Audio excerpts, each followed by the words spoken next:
number which came in then as well. That number 2.1% is what it came in at, an absolutely low number, the lowest in about 16 years.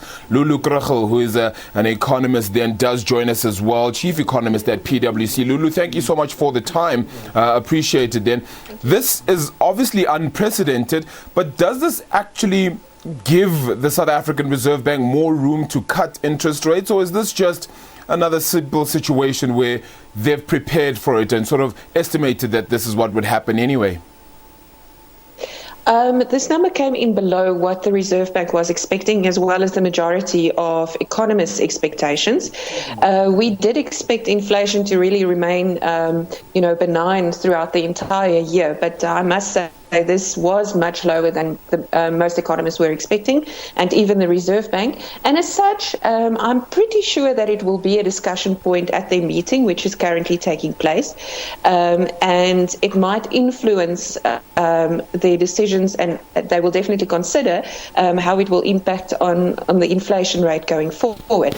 But at this point in time, given the dramatic interest rate cuts that we've seen from the Reserve Bank over the last couple of months, I suspect that they might wait a little bit and see if the trend doesn't turn around. We've seen oil prices starting to pick up gradually, and if that is the case, they might wait. We are expecting that we might see another rate cut later, but not straight away. Yeah. Lulu, what continues to happen though when inflation rate is sitting at 2.1%? We continue to think, well, this is the perfect environment though to create perhaps more stimulus. Is that filtering through, however, to the banks, for example, who do have the lower interest rate, the consumers as well? Is there a keen take-up of the lower interest rates itself, or has it just been an attempt to stimulate things and hasn't really worked as yet? Yeah, unfortunately, there's a bit of a lag effect typically if we see interest rate decreases. The decrease that we've seen it has been pretty dramatic. So one would expect that it should have a faster impact on the economy. But typically it takes between 3 to 6 months before we really can see a difference. And I suppose the challenge that we're sitting with at the moment is if you are somebody with a job that has the ability to still pay a mortgage bond or a car, or you have debt of some sorts, then of course a lower interest rate would be good news for you.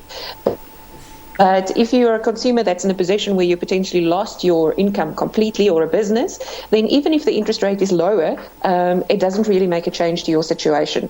So it's quite a tricky, balancing act at the moment. So for those with debt and still the ability to repay, it's good news. But for large parts of the economy where people don't have income at the moment or have lost jobs, unfortunately, it's not going to make that big of a difference.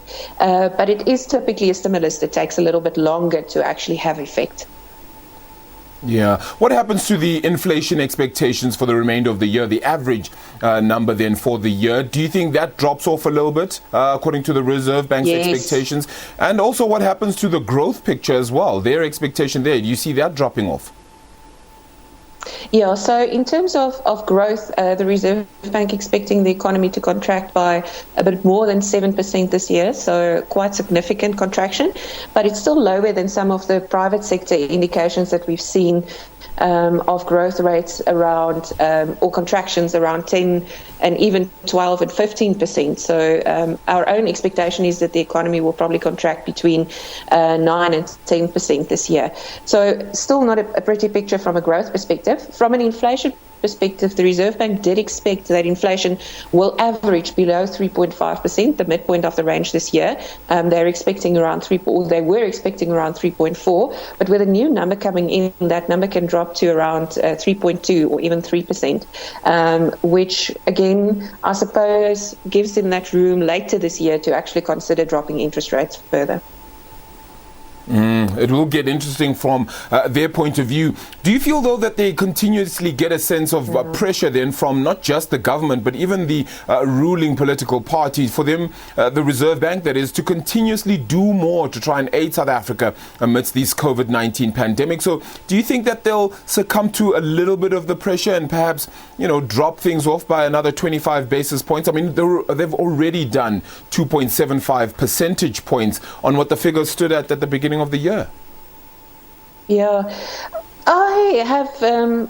I've experienced the Reserve Bank not necessarily coming to pressure. They have a very clear mandate, and the governor has always been very clear at what they are looking at. The Monetary Policy Committee, it's a group of individuals that takes all of the economic factors into account. They have a very clear approach in which they do this, and very in-depth research that's been done by their economics teams and forecasts in terms of where they think things will be going. So I think for them, the important thing is, where do they think inflation expectations will be going, and do they think it's safe to actually cut interest rates further given that? And do they think they have an understanding of where of what the impact of that 275 basis points cut has been, and they don't have yet. It's early to say that. So I do think they have penciled in another cut, and they have said that as well. And most economists are also thinking that is on the cards. But given the extent of the impact and the interventions that we've seen, I don't think they will make the decision right away to cut further.